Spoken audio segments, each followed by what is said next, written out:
कि दुनिया में प्रत्येक मनुष्य की आवश्यकता की पूर्ति के लिए पर्याप्त संसाधन है, न कि उसके लालच के लिए। और ऐसा स्टेटमेंट कहने का श्रेय एम के गांधी को जाता है, अर्थात एम के गांधी अर्थात महात्मा गांधी को जाता है। इसका राइट आंसर क्या हो जाएगा? महात्मा गांधी। ठीक है। हाँ, स्वराज, अच्छा स्वराज वाला बात किए थे तिलक को ना। अच्छा ये बात था, अब मेरे जहन में आ रहा है कि स्वराज वाला बात तिलक हुआ था। और रितु, हाँ रितु ने पूछा था कि किसको बात पूछा था? कांट को लेकर पूछे थे ना। तो कांट, चलिए अभी याद नहीं आ रहा है। मैंने कहा था कि जॉन लाक को पूछी थी बाबू, तो तुम चली गई थी। 1632 में जन्म, 1704 ईस्वी में मृत्यु, और यह यूके में हुआ था। कांट का लाक का विवाह करते हैं, जन्म हुआ था। ठीक है। कौन सी गांधी की राजनीति प्रतिरूप मॉडल का लक्ष्य नहीं है? अति आचार, धर्म, मानवता या सत्ता का खेल, या सत्ता का खेल। इसका आंसर क्या हो जाएगा? इसका आंसर क्या हो जाएगा? हाँ, सत्ता का खेल हो जाएगा। इसका राइट आंसर डी हो जाएगा, अर्थात 37 का आंसर क्या हो जाएगा? डी हो जाएगा। हाँ, इंग्लैंड कराने वाला था वो, फ्रांस बता रही थी ना, फ्रांस बता रही थी।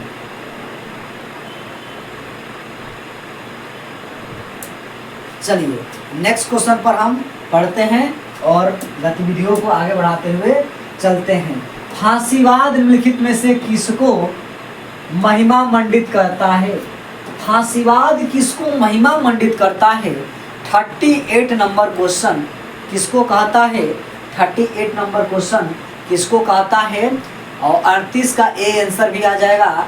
38 का ए बहुत सुंदर भाई, सीधे इन्होंने टक्का लगा दिया। और हिंसा युद्ध नेता लेकिन क्रांति की बात नहीं, अर्थात ये बहुत सुंदर भाई, बहुत सुंदर। ये सभी विराट बाबू, ये सभी क्रांति को जुड़ा देंगे इसमें साथ, फांसीवादी में क्रांति को जुड़ा देंगे, महिमा मंडित करने वालों को। ऐसा हो नहीं सकता हमारे साथ, ऐसा कर नहीं सकते हैं।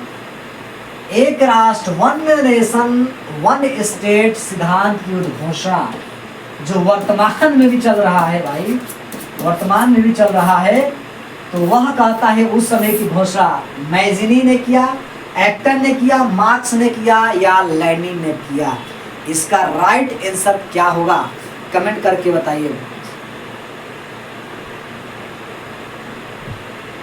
पहले ब्रिटेन कहाँ बताई थी? फ्रांस बताई थी ना, तभी तो हमने देखा कि जन्म भी देख लेते हैं। हाँ, 39 का बाबू लेनिन कहाँ होगा? 39 का ए जो है कि ए होगा ना, 39 का ए होगा, मैजिनी होगा। देखो विराट आगे चल गया, विराट आगे चला गया, बहुत सुंदर। चलो ठीक है। 40 नंबर क्वेश्चन पे आइए हम ध्यान देते हैं। 40 नंबर क्वेश्चन कहता है किसने टिप्पणी की कि व्यक्तिवाद, किसने टिप्पणी की व्यक्तिवाद राजनियंत्रण की बुराइयों का अतिरंजित करता है? लॉस्की, गिलक्राइस्ट, स्पेंसर या मैकाइवर? स्पेंसर या मैकाइवर? इसका राइट आंसर क्या होगा? कमेंट करके आप सभी को बताना है।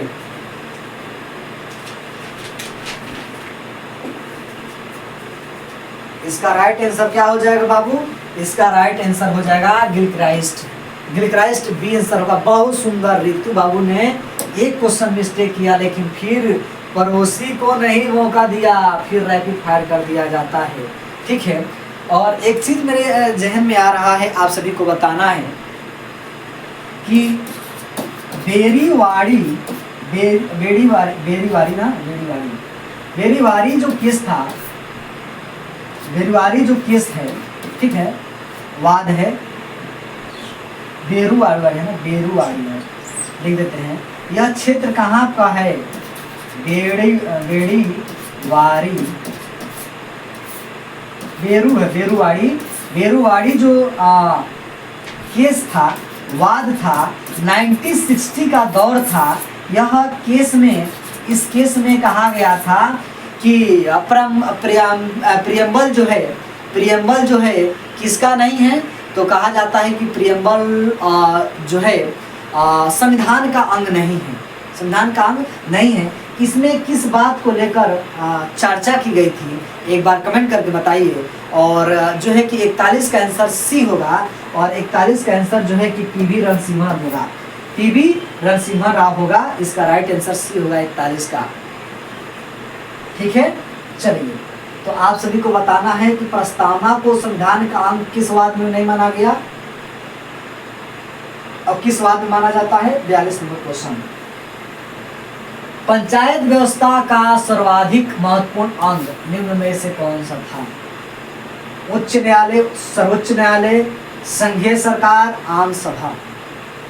आम सभा, हाँ नरसिम्हा राव थे। ठीक है, इसका आंसर क्या होगा भाई, जल्दी बताइए रैपिड फायर करते हुए। कुशवाहा जीत चुके हैं क्या, विराट आगे चल रहा है। हाँ किस बात में, अच्छा बता दो। केशवानंद भारती बनाम केरल आज जो 73 का आया था 1973 में, तो प्रियम्बल को, प्रस्तावना को जो है कि प्रस्तावना बहुत जबरदस्त लिखे हैं, प्रस्तावना को अंग माना गया था कि नहीं, संविधान के अंग माना गया था कि नहीं प्रस्तावना को। 73 वाला केस में, हाँ 73 वाला केस में ये हो जाएगा आम सभा भाई, आम सभा इसका राइट आंसर होगा, आम सभा राइट आंसर होगा।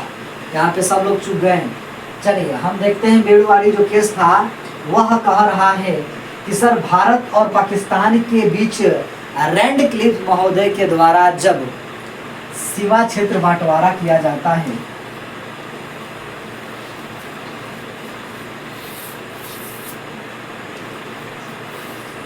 भाई मैथ नहीं बनाने आता है, थोड़ा बहुत जो है कि बनाने का प्रयास करता हूँ। ठीक है, ये हमारा इंडिया है और इंडिया में हम देखते हैं कि इधर के क्षेत्रों में, इधर के क्षेत्रों में क्या है, इधर के क्षेत्रों में था पूर्वी पाकिस्तान, पूर्वी पाकिस्तान था, और इधर के क्षेत्रों में पश्चिमी पाकिस्तान था। एक बार कमेंट करके बताइए मैप अच्छा बना है ना। और 43 नंबर भी पढ़ लेते हैं। भारत में पंचायती राज, भारत में पंचायती राज को लेकर चर्चा चल रही है कि भारत में पंचायती राज व्यवस्था सर्वप्रथम राजस्थान और प्रारंभ की गई थी। माने पहला तो राजस्थान में आया था, दूसरा किस स्टेट में आया था, हरियाणा, गुजरात, आंध्र प्रदेश या उत्तर प्रदेश। भाई ये क्वेश्चन भाई टॉप 50 का है, टॉप 50 का है। देखते हैं किसने बताते हैं भाई। यहाँ पे बहुत सुंदर आंध्रा, विराट आज जो है अपना विराट रूप दिखा दिया है, विराट यहाँ अपना विराट रूप दिखा दिया है, बहुत सुंदर। इसका राइट आंसर आंध्र प्रदेश हो जाएगा। अब बताइए यहाँ पे मैपवा सही बा ना, होगा सब कमेंट करके बताइए। तो जब 1947 में और 47 में जब भारत पाकिस्तान के बीच बंटवारा होता है, तो रैंडक्लिफ ने जो एरिया छटा था, तो बेरूवाड़ी जो प्रांत था वह न्यू जलपाईगुड़ी यानी जलपाईगुड़ी में स्थित था, और वह क्षेत्र भारत के अंतर्गत आता था, लेकिन पाकिस्तान के क्षेत्रों में कब्जा में चले गया था। अब वेस्ट बंगाल जो है कि अपनी मांग करता था, इसी को लेकर ये बात चला था, सुप्रीम कोर्ट तक चला गया था और कहा गया था कि संविधान में संशोधन करना, संविधान में संशोधन करना, नए राज्यों को जोड़ना, ये जो भी चीज़ें हैं आर्टिकल 2 और 3 को समाहित करता है और संविधान संशोधन नहीं भी माना जाता है। ठीक है, तो इसमें सुप्रीम कोर्ट ने कह दिया कि जो है प्रस्तावना प्रेमबल को लेकर आप लोग जिसकी चर्चा कर रहे हैं उसमें इस बात को हम नहीं मानते हैं, और साथ ही साथ प्रेमबल की चर्चा संविधान में नहीं की गई है, तो प्रेमबल संविधान काम कैसे हो सकता है। लेकिन 73 के बाद में सुप्रीम कोर्ट फिर अपनी केस को जो है कि पलट करती है और कहती है नहीं प्रेमबल क्या है, तो प्रेमबल जो है भारतीय संविधान का अंग है, उसमें संशोधन कर सकते हैं, लेकिन मूल उसके स्ट्रक्चर में संशोधन नहीं कर सकते। ठीक है, बदल सकते हैं लेकिन मूल जो है उसके स्ट्रक्चर को आप जो है बिगाड़ नहीं सकते हैं। तो मात्र संविधान में के प्रस्तावना में एक ही बार संशोधन हुआ है, 42वां अमेंडमेंट 1976 में हुआ है। ठीक है, चलिए बात सब चीज़ें हो गई। अब हम लोग आगे बढ़ते हैं। आंध्र प्रदेश होगा, नागौर हुआ था राजस्थान में। अब जो कि नेक्स्ट क्वेश्चन पर अटैक करते हैं, रैपिड फायर करते हुए। कौन सा विचार जेपी और विनोबा से लिया गया है? भूदान, ग्रामदान, जीवन दान या ए और बी? 44 नंबर का आंसर आप सभी को बताना है। 44 का आप सभी को आंसर बताना है कि इसका राइट आंसर क्या हो जाएगा। इसका राइट आंसर क्या हो जाएगा? आप सभी को 44 का आंसर बताना है। तो इसका राइट आंसर क्या हो जाएगा? भूदान इसका राइट आंसर होगा। ये तो फंसाने के लिए दिया गया है, ये तो फंसाने के लिए दिया गया है। नहीं भाई नहीं, जो है कि हम नहीं मान सकते हैं। दोनों हो जाएगा। अच्छा हाँ चलो दोनों मान लेते हैं, ठीक है ठीक है, क्योंकि भूदान भी था और ग्राम दान भी था, यानी कि ए और बी। हाँ हाँ ग्राम दान भी हो जाएगा, क्योंकि इन्होंने ही जो चीज़ें बना कर लेकर आए थे और कहते थे कि भूमि दान किया जाए, जो जिनके पास जो है कि भूमि नहीं है, और जो जमींदार हैं उनके पास राज्य क्षेत्र हैं, ग्राम हैं, तो ग्राम को भी दान कर जाए, यानी कि भू प्लस ग्राम था। हाँ भू प्लस ग्राम था, इसका राइट आंसर डी हो जाएगा। चलिए थोड़ी सी चूक हुई थी, आगे हम गतिविधियों पर फोकस करते हैं। 45 का आंसर बता देना है आप सभी को। 45 का आंसर बताना है कि भारतीय संविधान के आर्टिकल 344 के तहत प्रथम राजकीय भाषा आयोग गठन किया गया, लेकिन कब? गठन किया गया लेकिन कब? इसका राइट आंसर क्या हो जाएगा आपको बता देना है। विराट सही था, मैं मानता हूँ सही था, ठीक है, इसका राइट आंसर सही था।